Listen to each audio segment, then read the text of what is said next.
Well, this week, we've been discussing a lot of anime and manga, and of course, this video is going to be nowhere different than what we've been doing now. It looks like this is like a manga anime week because there was a lot of stories this week. Even though this is one of the slowest weeks of the year, June going right into July because you got the last week and you're going into the holidays. That 4th of July holiday, which is like really the push into summer, which is the two slow months is July, August is very slow for YouTubers. But, there is some good news out there and some bad news. And unfortunately, I'm going to bring you some bad ones today. Looks like that Funimation's, back a bit, we discussed the rights issue between Macross, Robotech, all that has been resolved. So now everything can go forward. Well, the bad news behind this is that looks like Funimation's plans to, starting in September, they plan to stream the Robotech series on Funimation's and probably some of the other series around it as well. Probably the Robotech 2 Sentinels and Shadow Chronicles. One thing I've always loved Macross. I've always loved Robotech, no matter what incarnation that you put out, all versions. Some people, they said, I don't like Robotech because of the way it was edited, stuff like that. And then people said, I don't like the way, the way Macross is. All in all, they're one series. They're all great. It's well done. This is old school stuff, old mecha. The models used to sell out like crazy and stuff like that. Well, here's the thing where I always do not like Funimation's, especially in their box sets and some of their merchandising. They plan to put out a box set, which basically looks like they're going to sort of remaster some of the series. A new Blu-ray collector set. We haven't had one since 2013, I think was the last one. And it will include all 85 episodes of Robotech. It's dual pack figures, including variant Roy Falker's transformation, Robotech the VS-1S, and Roy Falker pilot in uniform, 4-star military, 3 patches. And they said that they will be retaining the series' original aspect ratio and film grain. That's if we believe it. Because one thing I've known with Funimation's is that their box sets are crap. And we know this from the Dragonball debacle. Several. There's one good box set. I think it's the black set, was it? Maybe I'm mistaken on that. You can tell me in the comments below on there. That was good, and that's hard to get. And that's supposedly the best one of all the lots. I've had one or two of the box sets, and I watch it. I enjoy because I enjoyed the series on there. But there are a lot of issues. There are a lot of editing issues, censorship issues. I miss the Ocean dubs. I really, truly do miss the Ocean dub. I mean, tell me in the comments whether you like the Ocean dub version of Dragon Ball or not. Some of the older stuff, yeah, okay. It needs to be updated and stuff like that. But there's a right way and a wrong way of doing it. And the thing about it is, Funimation's needs to be not given these products. They're not to be given these animes. Let someone else, another party, do the dubs or the editing and filmgrains and stuff like that separately. If they want to buy the rights into it to air it, that's a different story. Let someone else do everything else, the Blu-rays and stuff like that. I have friends in the industry that they sit all day, and this is what they do, is that they repair films, TV series and stuff like that. I have one friend who sits there with trailers that he works with Criterion, he works with Toho, works with many different companies. When they're about to re-release something like that, they give him the trailer, he remasters the trailer. And it takes time. This is not something that's overnight. People they say, well, we're in computer and we should be able to process much quicker. In certain things, yes. In certain things, no. You have to remember, if you ever see a museum restoration, You know, when they're doing an art piece and all that. And you see if you ever see a video on them, they're very meticulous. Go look at what Criterion has to do with remastering a video. You know, remastering a movie, a classic film. It takes detail. You know, you have the audio, the video, the lighting, the color tones, and stuff like that. That's why you see a lot of companies like Blackmagic Design in their DaVinci Resolve has a great color palettes as far as, you know, color grading in the editing, because basically that's what a lot of people are going to be doing in a lot of the films, whether it's new or old. They could take older stuff. That's why the black and white stuff is easier to remaster in this day and age than, say, like something from the 80s, the 90s. Because with the black and white, you know, the tones and stuff like that are easier to deal with than, say, some of the stuff on there. But still, there are some challenges depending on the quality of the master.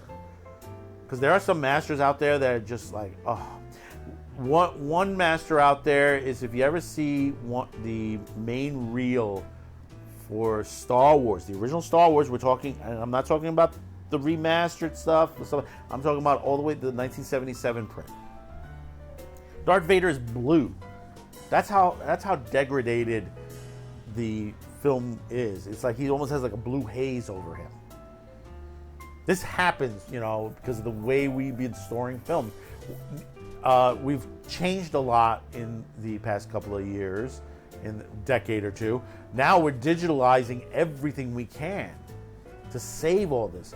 But unfortunately, you have those in the industry that will take that moment to change the premise of the film, edit out things that they don't like, or put a disclaimer at the beginning and saying, well, this was a different time period. Of course, it's a different time period. Don't make excuses. It's a film. It's a story. You know, there are millions of stories out there. And there's some that people have not even seen yet. That's why I've always said, 1, buy physical media. 2, if you have a moment, take in a movie that you've never seen before. The other night, over the weekend on Svengoolie, was the 1982 movie Time Walker. I've never seen it before. I've never seen that before. Not the greatest film in the world, but it was enjoyable to watch. You know, considering Shari Belafonte was in the movie in basically 15, 20 minutes of film time, maybe. I can count on that. And you know, you look to the perspective and say, hey, that's something I haven't seen. It's something new. That's new to me, even though it was made in 1982. And there's plenty of other stuff that's out there. But yet, now they want to take them, rip them apart. So basically, you don't get the original film itself. They say, oh, our films today are better. How? Because back then, directors were artists. Movies were made with an artistical value. Okay? You have, you know, the artistry of how the movie is made, the costume designs, there are no political values. No check marks or something like that. If the movie was about politics, it wasn't forced upon people. You know, stuff like The Manchurian Candidate and Failsafe and a lot of other films, Apocalypse Now, and many others. Full Metal Jacket, another great classic film. But this is the thought processes that they bring into this. And a company like Funimation, you know, I had someone in the comments line that says, well, how's Sony a monopoly if they have Crunchyroll and Funimation? Because they pretty much grab up about 80% of the industry when it comes to anime. You know, when anime comes to the West, who mostly are you getting it from? You're getting it from Funimations and Crunchyroll, even though Hulu has it, but guess what? Hulu's buying it from Funimations. That's why they're afraid of Netflix, that Netflix is taking over. Netflix is not doing a great job, but they're another competitor. You have to have competitors. Retrocrush, another great site on there. Peacock is putting Retrocrush on their online streaming service. Why? You can still get it free. The reason is they want the anime fans to come to their site. They're not going to get them to come to their site because you can watch this on various different on Apple TV, Chromecast, Amazon Fire Sticks, iPhones, Android phones, on your Samsung TV. You can watch it on your computer, all for free. See, these guys don't understand the appeasement of anime, why it's so good. They just sit there, oh, it's all this sex and violence and all that. If you think it's all that, you really don't understand anime. Because there are stories for everyone. There is an anime made for everyone out there. Do you understand? Not every anime will be well liked by people, but the thing about it is, all the stories that come out, they're all variations. Children to adult, fantasy, action, horror, even delving into LGBTQ values, or maybe something on racism, or something about the war. They're all variations of anime out there. Why do you think women love a lot of the mangas and animes out there, a certain one? For example, they had Redo the Healer. We did a report on that basically women are liking this. Why are they liking this? It's kind of brutal on there, but women are still watching it. So, there is something there for everyone. The industry here in the West doesn't understand that. And you get those who are in Funimations that basically want to change the dialogue, the tones, what people say, and that's incorrect. This is the point where a lot of these companies, Mappa, Toei, all these companies need to come forward and rip these products out of the hands of Funimations and give them to other companies. When you have someone like Vic Mignogna, who basically changed the industry for voice actors, that basically, years ago, people didn't care about the voice actors.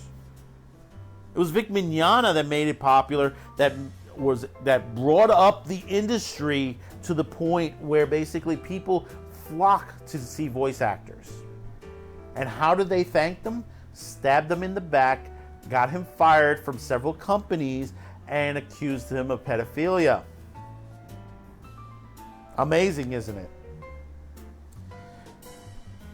This is the thought. Like I said, this is the thought process. This is how these people were educated in schools. And I said this in another video.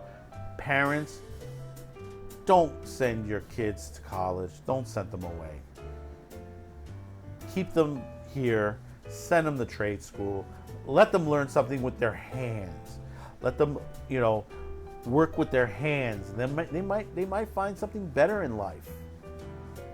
Instead of being indoctrinated by some crazy college professor that has radical thoughts of communism and socialism in their life. I think that that socialism is the greatest thing in the world when it's killed millions.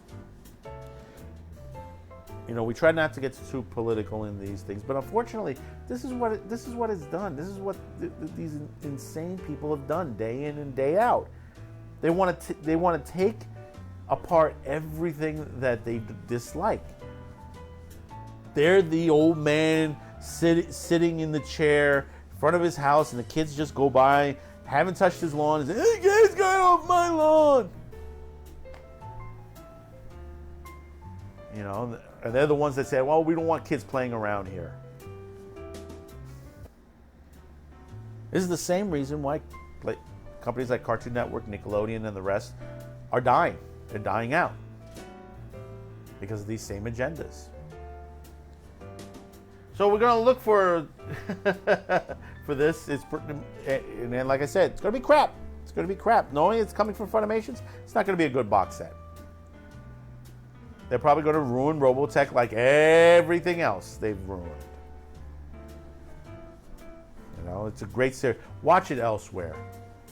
Robotech is available at Macross on other streaming sites. Go watch it there. Don't give Funimations your money. I don't subscribe to Funimations anymore, and I don't subscribe to Crunchyroll anymore either.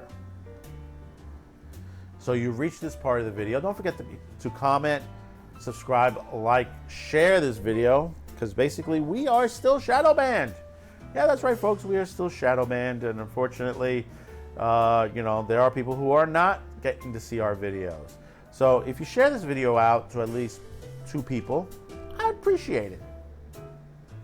I really appreciate it. Also, just a quick reminder, Saturday Pre-Flight will not be airing this week due to the holiday weekend. We'll return at its regular time the following week, 10 p.m. Eastern, here on all of our social media platforms, including YouTube, BitChute, and ODYSEE as well, replayed on ODYSEE.